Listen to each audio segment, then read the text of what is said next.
We are live. Welcome to another episode of All Things PNW Podcast. I'm here, Jamal, with co-host Adam. Happy And March. today we have a wonderful guest, Joe Fustolo. Thank you for joining us. Thank you guys. Happy to be here. Yeah, Awesome. thanks for jumping on. First things first, who are you? How long have you been in the industry? What company are you with? All that good stuff. Yeah, all good questions. I'm Joe Fustolo. I started in 1991, which puts me at 35 years. I'm with Soldera Properties that I own with a partner, and we turn 18 years old on St. Patty's Day. So we just had our 18th anniversary. That's awesome. Was Yeah. this like a St. Patrick's Day idea? You knew you were going to go live on St. Patrick's Yeah, Day? was that by design? No, it actually wasn't. We were going to go live the day before, and in college, one of my fraternity brothers became a really successful attorney, and he's like, "Hey, everything's ready. Come autograph." And we're like, "Cool." And he's like, "Well, tomorrow's St. Patty's Day. If we delay it, and we can do it on St. Patty's Day, and then we can have some champagne." And we thought, yeah, that would be kind of cool. So we waited a day and did it on St. Patty's Day. So you'll never forget. You That's went awesome. champagne instead of a Guinness? Well, champagne at the signing, and then we switched to Guinness. Yeah. Good, good. That's It's the right that's call. awesome. Yeah. Yeah, it was at Awesome. 9 a.m. So champagne at 9 a.m. is also a little early, Hey, but that's prime wine tasting time. that's right. Awesome. Can't That's drink all exciting. day if you don't start in the morning. True, true. Well, congratulations. Happy 18-year anniversary. That's awesome.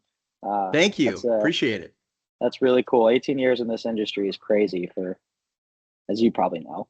Yeah. So, Well, awesome. 90% fail in the first year. So it's quite an accomplishment. So I'm really happy. That's awesome. That's awesome. So yeah, what inspired you to start a career in real estate, and how did your early experiences shape your vision and obviously your brokerage? Okay, so that goes back to college age where there's a point in everyone's life where they think, what do I want to be when I grow up? And I originally thought I wanted to be an orthodontist. And I woke up one morning and thought, I don't want to put my fingers in people's mouths every day. And then I love psychology, so I thought I'd be a shrink. And then I'm like, do I really want to hear everyone's BS every day, all day? And I loved real estate. I loved architecture. And there's a certain amount of wealth that comes with it if you're good at what you do. And so I'm kind of unhireable to the employee world. I mean, I can't sit at a desk from 9 to 5. I got to run around and be the crazy me that I am. And being self-employed and mastering your own domain was kind of cool. And the nice thing is when you get into real estate, you're also sort of a de facto shrink anyway. So Exactly. you're kind of both. So that's how I picked real estate after those decisions. Yeah, Was that your first job, or did you have, what did you do before? that's it. That's it. Wow. Nice. That's it. Awesome.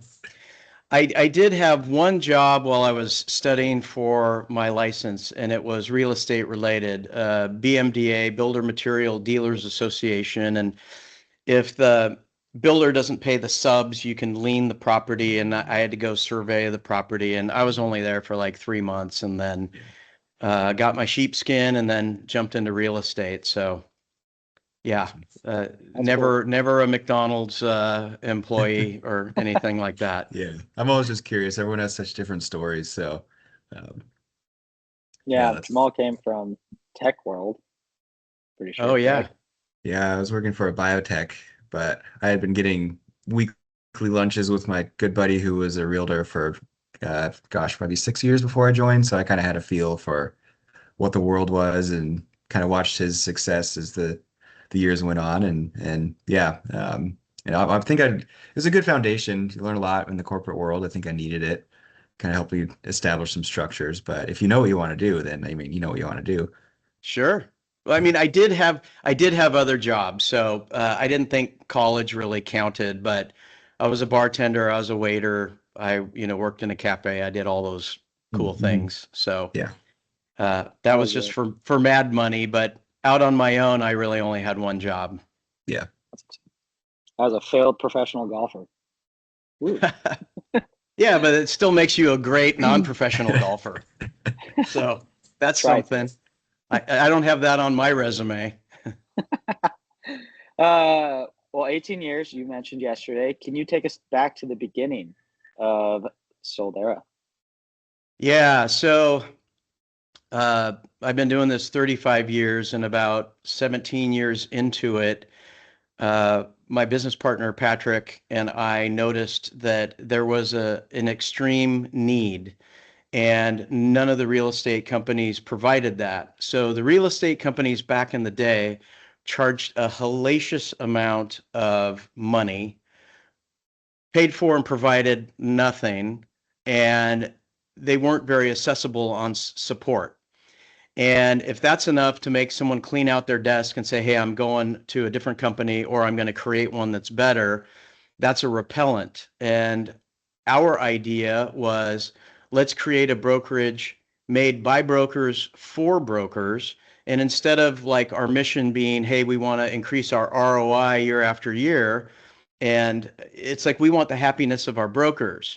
So we have very good value, reasonable fees. We pay for and provide a lot of tech to help them do what they do more efficiently. And we're accessible because we have a little motto that's, we're here to keep you out of trouble, not get you out of trouble. And the only way you can do that is when someone calls and they have a need, multiple offer situation, it happens to be Saturday at 6 p.m. If we're not there to answer, they're going to write it however they think they should write it best. And heaven forbid it gets signed all the way around, and then you're in trouble. So we are here for them. Do I want those calls at 6 o'clock on Saturday? No. But in extreme need, we are here. And we built that because at the time there was no other company like ours. And if you really like peeled back the layers and dug into our company, we're still different than all the other companies, but you'd have to talk to me to find out how. But that's pretty cool. Yeah. Where did the name originate from? Was it a wine? Well, it's a long story. Okay. The short version is there are two types of names. There's the strength, like, you know, pillar trust properties or capital trust properties. And then you have the romantic type, which is like Soldera, that kind of rolls off the tongue. Mm-hmm. We looked at a lot. We looked at becoming signature properties and all these other things, and all the domains were taken. And it was Patrick that thought, I like Soldera because one, you have sold on every sign. Nice. And some people like to cut the word in half and like, is this the sold era? Is that how you got it? But we really wanted to have meaning behind it. And so Soldera is a derivative of the word solder, to tightly bond together. And that's what we do with our clients and customers. And that's what we do with our brokers. And we have a thing, and it's not really just a sound bite or a buzzword, but you know, we call it Soldera family because our brokers are our family, and I'd run through traffic for any one of them. And I like to think they would do that for me too. And so it's to tightly bond together, and the domain was available. So nice. Cool. Yeah. Most importantly, the domain. Yeah. What were some of the biggest challenges you faced when starting your company, and how did you overcome them? These are great questions. You guys got to thank your AI because these are great. Ran through a few of them. So. I named my AI Terry, so thank Terry. Sure. Thank you, Terry. So the most difficult thing was we wanted to get away from a company that had super high fees, provided nothing, and didn't have quite the support. And we wanted to create that for ourselves. So the initial onset was to create Soldera, and then basically we all kind of, you know, you eat what you kill type of thing. And then we wanted to slowly grow. The biggest obstacle is we made a big splash. So we had listings all over the place. And overnight, the sign company went and took our other color sign down and put it with this orange Tuscan wall sign, and they were everywhere. And our signs don't look like anybody else's signs. And it's like, what is this company? And they're everywhere. And we turned and looked, and we had 10 people on our doorstep, and they said, take us with you. And we weren't really prepared. And it's like, oh crap, now we got to do a policy manual for like lots of other people, and we have to have desk fees. And we weren't really prepared for that, because we were going to do we all control our own business, eat what you kill, and then slowly develop that. But we had a lot of people that showed up and said, we're tired of paying way too much money with no support and no platforms. And that was hard. So that was drinking out of a fire hose. And I'm glad that's over with. Do you hire like newbies, or do you have to be selective of who you bring on when you're first starting, or is it kind of just feel it out kind of thing? So we don't like to hire newbies. We are a boutique, highly professional, highly successful brokerage where all of our brokers are kicking butt. Now, I had my first day. You had your first day. Adam, you had your first day. I don't want to not be willing to accept someone, but you have to prove something to me. You have to show me that you will read, you will learn, you will watch videos, you're not scared of hard work, you want to make a lot of money, you care about the wants and needs of our clients and customers, and you're committed to this being your full-time job. If you can't show me that, I don't want you. And I mean, there's a reason. You got to bring something to the table. There's a reason why I'm not in the NBA, right? And if someone comes to us and they can't show me and convince me that they have all those things, I really don't want them. So ideally, we want people that have transactions under their belt. They've been doing it for a few years and they're ready to get serious. So, yeah. Just curious. We do have all the systems in place for brand new people, and we do hire Sure. brand new people. And we have one that is making a ton of money and hasn't been doing it very long. And they're a great example of someone that's getting into it that is on the road to being a superstar, and that's a good hire. But Yeah. it's really difficult to tell. The barrier for entry is like so small, and the interview process is so Mhm. small.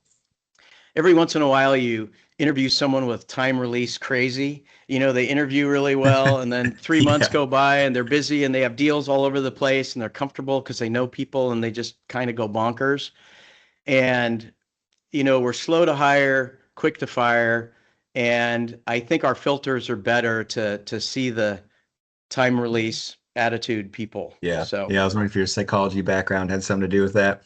a little bit, yeah. I should make them take that little Rorschach test You or should. whatever. That'd be fun. Rorschach test. Yeah.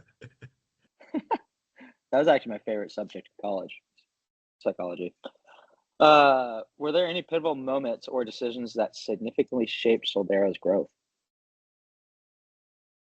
Yeah, and I think it was day one when we literally had 10 people that said, take us with you. And our vision was to have the highest reputation and ethics above everything, and to hire well. And it was, sometimes that pinnacle moment doesn't come till later, many, many years later, but we started, it was a good thing. We had lots of energy, we had lots of press, and people came to us, and we decided, okay, we're going to be a brokerage for other people as well. And we got right on it. And it was a year of taking lots of lumps and learning, but we got that sorted out. And that was the most pinnacle moment. And that shaped who we are today. You must have read our questions, because this kind of leads into our next question, which is Oh, impressive. yeah. What do you think has been the key to your longevity and continued success for nearly 2 decades in this industry? So there's two entities standing before you. There's Joe, the realtor, and Joe, the company owner. and they're both exactly the same. And I started with a big franchise company, and in my very first year, there was this little old married couple that were realtors in my office, Ed and Judy Kay. And I really liked them. They really liked me, and they kind of mentored me and took me under their wing. And they told me two things. And they said, number one, ethics above everything. It takes a lifetime to build your reputation, 15 minutes to blow it. And there isn't any one closing that's worth breaching your ethics. I wholeheartedly agree to that. The other thing is, don't talk with commission breath. Don't get a listing and then say, hey, if this sells, what am I going to make? If your sole focus is on the happiness and meeting the wants and needs of your clients and customers, the money will follow. So don't worry about if you have money coming in.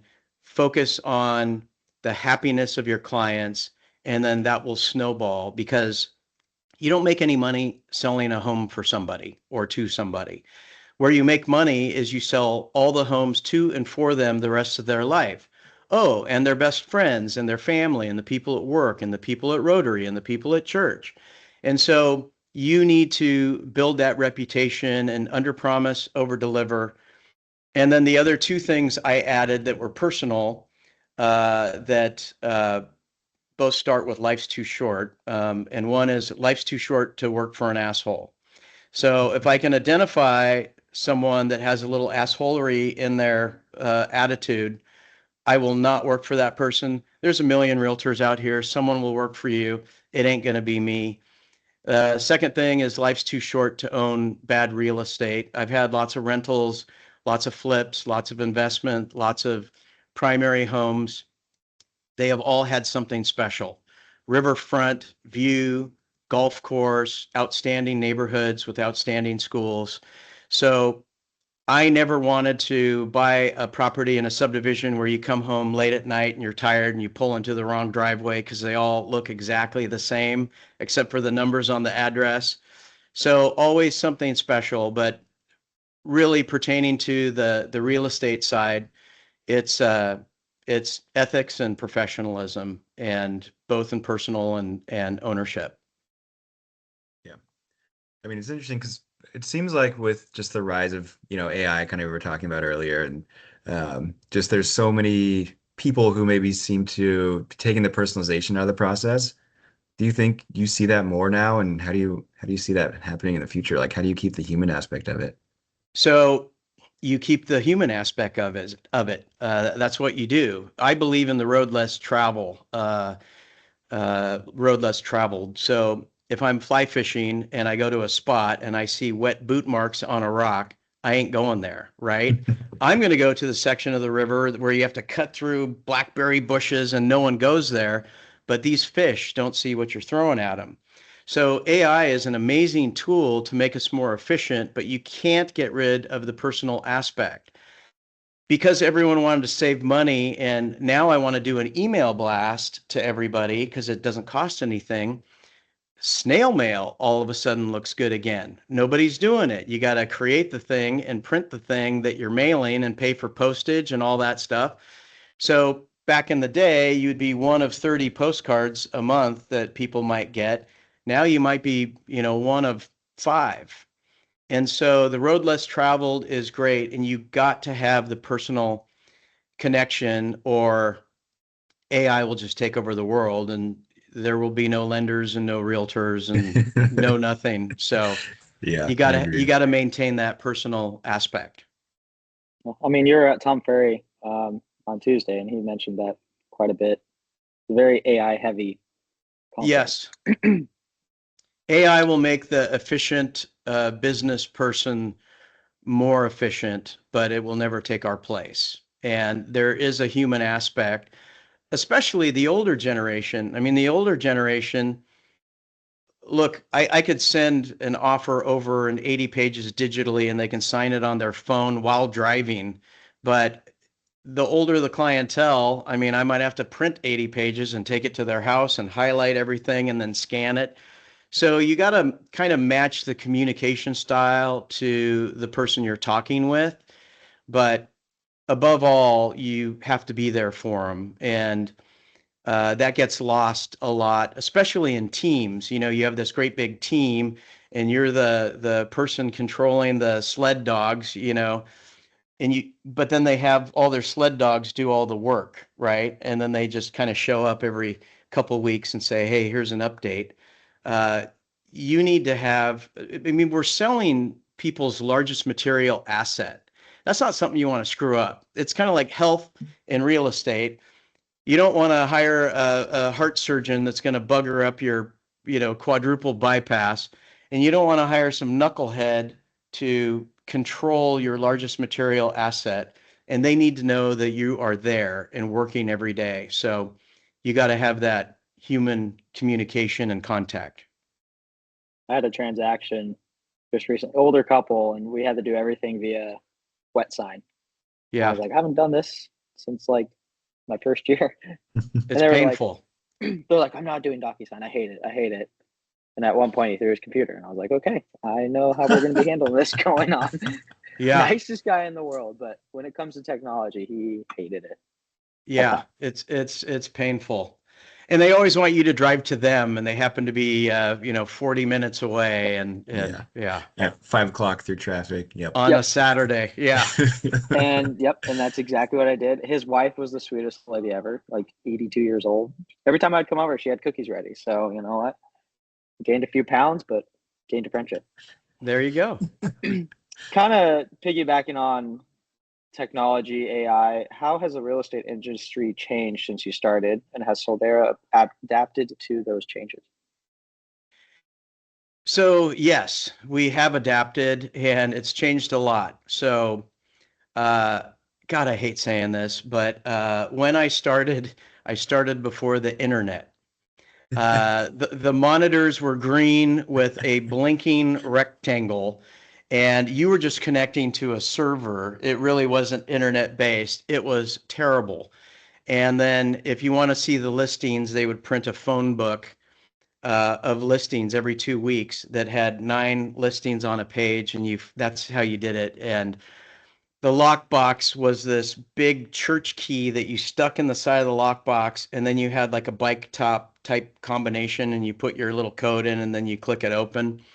So now lockboxes are digital. We have the internet. We have AI. We have, you know, someone told me when I started that, you know, the best realtors, you have to model yourself after, you know, Scorsese, because video is going to be such an important part of real estate. I never would have believed him. But now we're doing videos and we're doing educational videos and we're doing top 10 things buyers look for and 5, you know, seller uh, things they do that are errors, or 5 things you can do to get the most out of your house. It is so video heavy now that you got to keep up with it. And it just goes, whatever your job is, if the world changes a tiny bit day to day, that can be more significant week by week, month by month, year over year. And if you're not growing, evolving, learning, and changing with it, then you're being left behind. And so for people to stay relevant, it's super important that you have to always be learning. And like in the past, we've hired people and they come over from a different company, and I say, hey, you know, we provide, we give SkySlope forms, we have DigiSign, and they're like, oh, well, I have an account to DocuSign, and I don't care that you pay, you know, for digital signing. I'm familiar with DocuSign, and I don't want to learn anything new, so I'm going to continue paying my $80 a year. And it's like, well, first of all, the last I checked, DigiSign was a much better platform. That may not be true now, and it's paid for. And like, why wouldn't you? But there's a lot of people that kind of hit their lifetime quota of learning anything new, and they want to go back to what they always did. And those are the people getting left behind. So we embrace technology, and we offer so many platforms that we pay for. We can look at the back office. We can see how many people logged in and how many people utilize it. And if no one's using it, I mean, I don't want to be the guy paying for everyone's gym membership that they never go to, right? You pay for your own gym membership you don't go to. if you guys aren't using it, let's ditch it and find something better that maybe is easier or more intuitive that you'll use as a tool to help you be better at what you do. So we're constantly embracing technology. Right now with AI, everything's the shiny thing, AI, ChatGPT, Claude, AI cowboy or whatever Tom Ferry was talking about. And with anything, whatever you provide, you want to provide it to where it makes sense to most people, because your CRM may be different than mine or different from yours. It's just anything, if you can understand it and you'll use it, that's the best platform for you. So we really try to bring new things that provide value and make their life easier. So it's a Yeah, necessity. it seems like there's a certain point where it helps, but there's definitely points where it becomes a distraction, or I think people just get so far into it. And what drives me nuts sometimes is when you can clearly tell that somebody's copy and pasted, like they didn't even proofread what they were copying and pasting. It'll still have all the lines. Like, I try to at least going through and, add my own little tidbits here and there, or, make it a little bit humanized. And if somebody's, especially on like Facebook, I feel like Facebook, it just drives me nuts. Yeah. I Oh, the see best is when people. you go option one and they copied that into there. I've Yeah, seen that a it's few like, times. I've seen It's it on like a terrible. hiring a yeah, hiring post too. Option one to get the most like looks for. I'm like, okay, what are we doing here? I did Yeah. have a client do the whole broker agreement, threw it in ChatGPT and sent it to me. Like, this doesn't make any sense. Blah blah blah. I'm like, you threw this in the AI. I put it in the AI. I'm like, is this AI written? And they're like, yeah. Like, they gave me a score. I was like, okay. So the fall down is, well, most people use ChatGPT as Google. And then they're like, oh, yeah, I embrace AI. And all they do is they use it as Google. And you're not utilizing it to its full potential. And imagine being a teacher of students right now with AI. And so the teachers are putting, they call them bombs, right? So they'll say, first paragraph, I need a 10-page essay on the Civil War, blah, blah, blah, blah, blah. And then there's a space. And then the second paragraph says it needs to be, double space, this, and this. Well, in the white space between the two paragraphs, they will write, mention something about elephants, and then nice. they'll highlight it and make the Uh, text white. And so that's their bomb. And then the student that copies the whole thing, pastes it in AI, make it 10 pages, do all these things. And then the teacher just searches, do they mention elephants? Well, mhm, there's no elephants in the Civil War, right? And it's just kind of like, you get an F, you get an F, yeah. you get an F, everybody gets an F.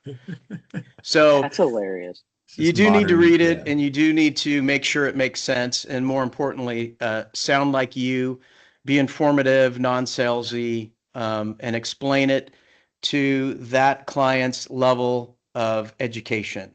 There's Yeah. people out there that know almost as much as we do as realtors and lenders, and there's people that know nothing.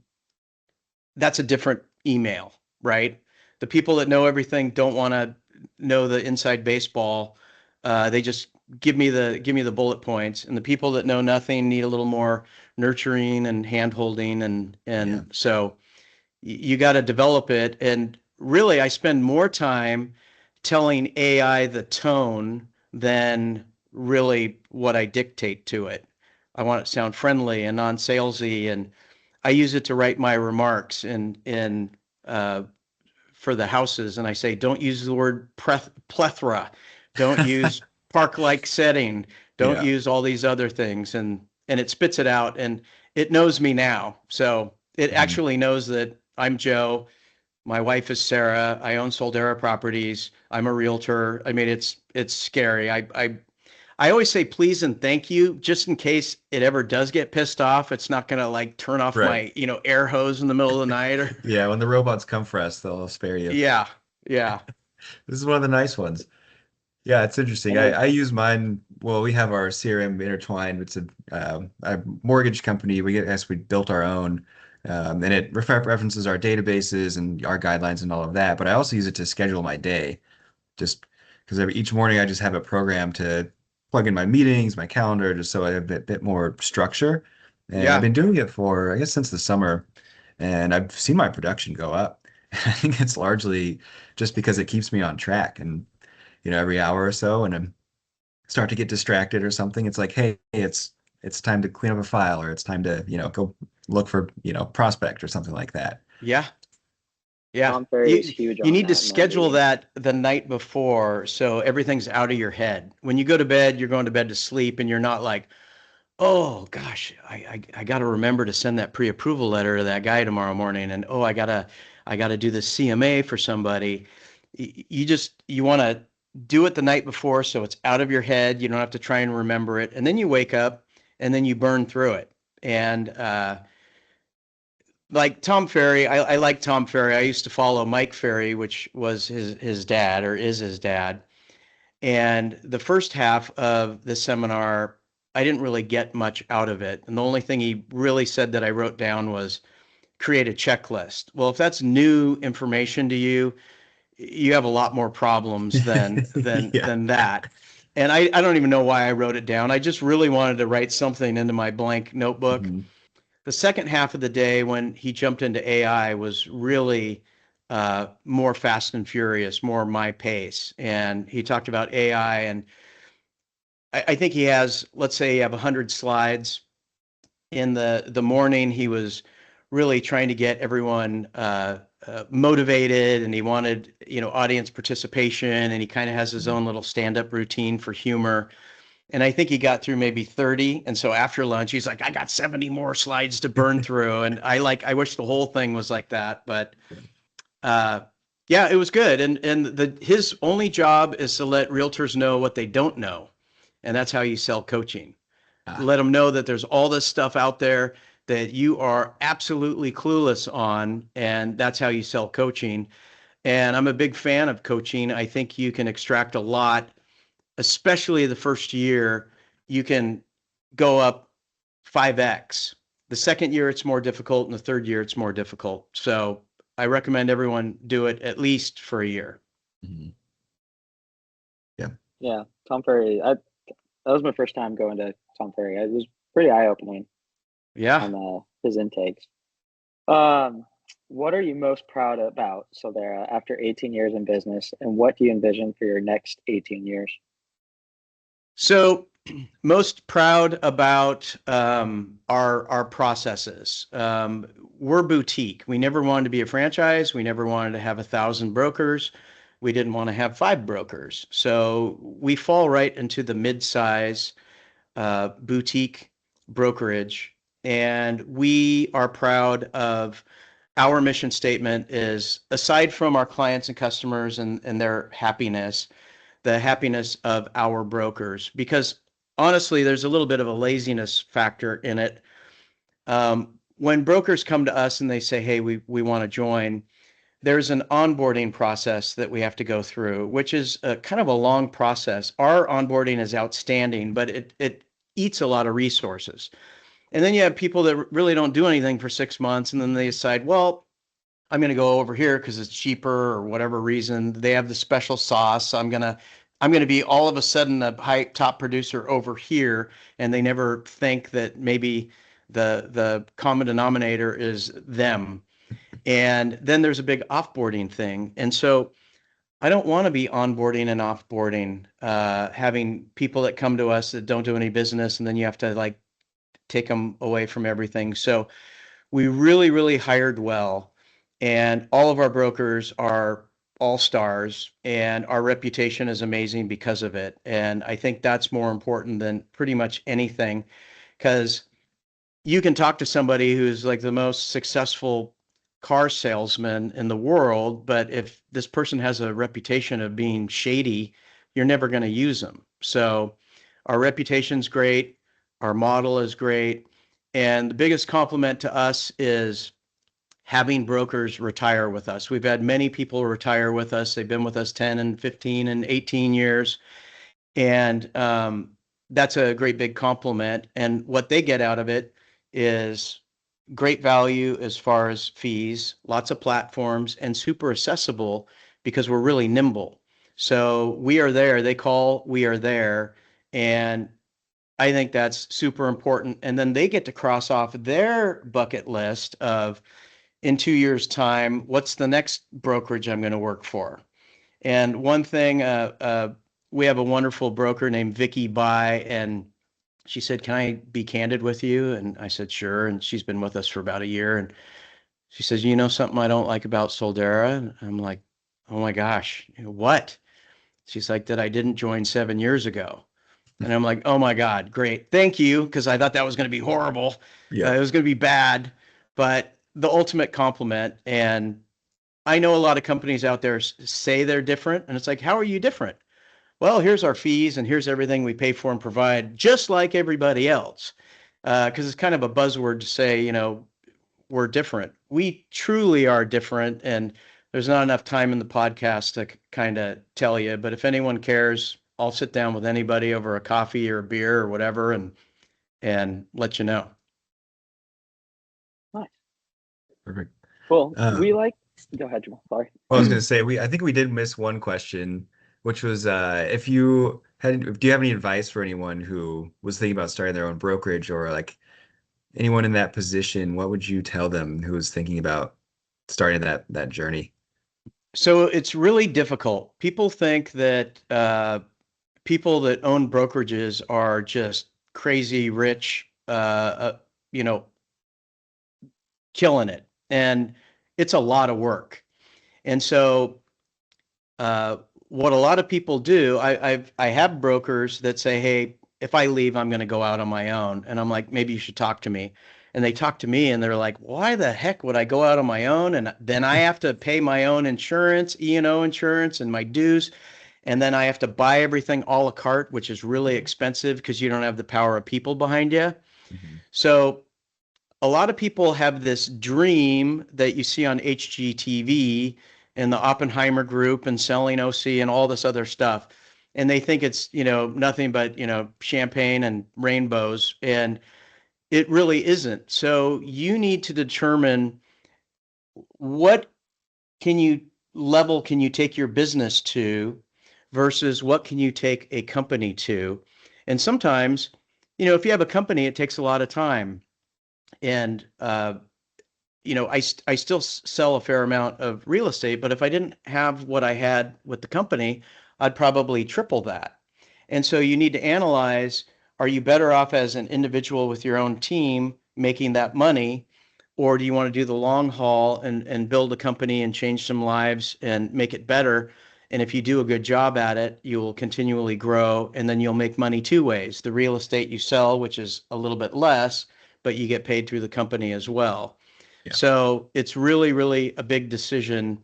And there's way more to it, with hiring bookkeepers and CPAs. And I wouldn't wish it on a lot of people. So if you're thinking about starting your own, talk to me and I'll tell you Yeah, the pitfalls. Happy to. perfect. Yeah. That's some good advice. Well, we like to finish this with two kind of fun questions. We like to call out some restaurants in the area. Yeah. So what is your favorite restaurant in town? Favorite restaurant is Ox. Oh, that's a Um, great choice. Yeah, my business partner and our good friend who was our corporate attorney for a while, he's since retired. I think he's like 82 now. We go out to steaks. We go out for steaks every 2 months. And so we've been doing this for years. So we've been to all of them. Ox with their, uh, wood fire, and the steaks are amazing. So I like Ox. I don't really love where it is because it's kind of by the Rose Garden, but the food is amazing and Yeah. the atmosphere is kind of great. So yeah, Ox would And be my that favorite. smoked bone marrow clam chowder. It's just It's fantastic. Oh, amazing. It's Yeah. so good. If you eat meat, you got to try Ox. Yeah, my wife and I go Jamal's there a for, foodie. Yeah. yeah, big fan of ox. Uh, Go ahead, Adam. The next question, cocktail or drink of choice? Okay. So is it fair to give you the drink of choice for the setting? Yeah, Yeah. Oh, yeah. Right? we like music, right? Some people like the 80s dance music. You don't play that at a funeral, right? Well, I guess you could. So when I'm barefoot or in flip-flops and I have a taco in my hand, I like an ice cold Mexican lager. Yeah. If I have a steak, I like red wine, and if a cigar's involved, I like a bourbon. Nice. Fair enough? Very. Okay. Very similar, I think. Try not to do them all in the same day. Hey, that'd be a fun day though. Oh yeah. I've got a totally off topic. You mentioned fly fishing, so I'm guessing you might be an avid fly fisherman. I'm avid, but I'm not good individually. I go with guides and trips and stuff. I don't have the time to figure out what's hatching and all that. But what is your favorite river you fish and fish that you like to fish for? so we did a trip. About 12 guys went to Montana, and I think it's the Missouri River, I think, which is kind of weird in Montana, but we were on that river. We were there for 5 days. We were with guides, and what they say about Montana is not overblown. The fish are huge. There's millions of them, and they're going to bite anything in front of their face. And we went and caught rainbow trout, brown trout, literally all day long for 4 days. We didn't keep any of them, but on a fly. And if you're not into fishing, there's two types of fly fishing. There's nymphing, which is all your stuff is underwater, and then there's dry fly where it's on top of the water. And we were nymphing for 3 days of it, and it almost got boring because it was too easy. So we switched to top of the water where you get to see the take and, kind of like river runs through it type stuff. And it was amazing. And I will go back. That's hands down the best. Nothing better than catching a fish on a fly rod. And when it goes, oh, it's so much fun. Yeah. It's still, it could be your 10,000th fish, but when the backing is like spooling off of your reel and you hear that, it gets your heart pumping. It's nice. That's just because I can't golf. Yeah. Hey, I try. Fly fishing is probably one of my most favorite things to do. So yeah, but you're both amazing golfers, and I sort of did a this or that. I'm gonna put my energy into fly fishing, and I'm gonna forget about golf. But I just didn't want to put the time into golf when I could be fishing. So yeah, makes sense. I don't blame I'm you. always fun on the golf course, but just don't count on me to lower the score. Oh, we had a great time. We did have a great time, and once around I hit something close or hit a good drive, but that's all that matters. Yeah, I contribute. Most of us. Yeah, not the Adams. Well, Awesome. yeah, that's all of our questions, show. Yeah, awesome. Appreciate you coming on. This is awesome. It was fun. Yeah, it's fun. Time. It's fun. I have been listening to your podcast, and it's interesting stuff. I listen to it while I drive, and I listen to the one on Zillow, and how they have increased mortgage rates, and it just it's good. And having a podcast of my own, I know it's like a lot of work to you, developing questions, interviewing someone, talking about it, editing it, posting it. And it takes a lot of time, but you're doing it for the benefit of everybody else. So I appreciate it. And thanks for doing it. Well, thanks, Joe. I appreciate that. Thank you for listening. Yeah. That's awesome. Yeah, we'll have to walk up together in person again. I mean, I saw you Tuesday. Yeah. Don't know where you were, Jamal, but yeah, we'll do it again. Yeah, let's do it. I'm going to stop recording here.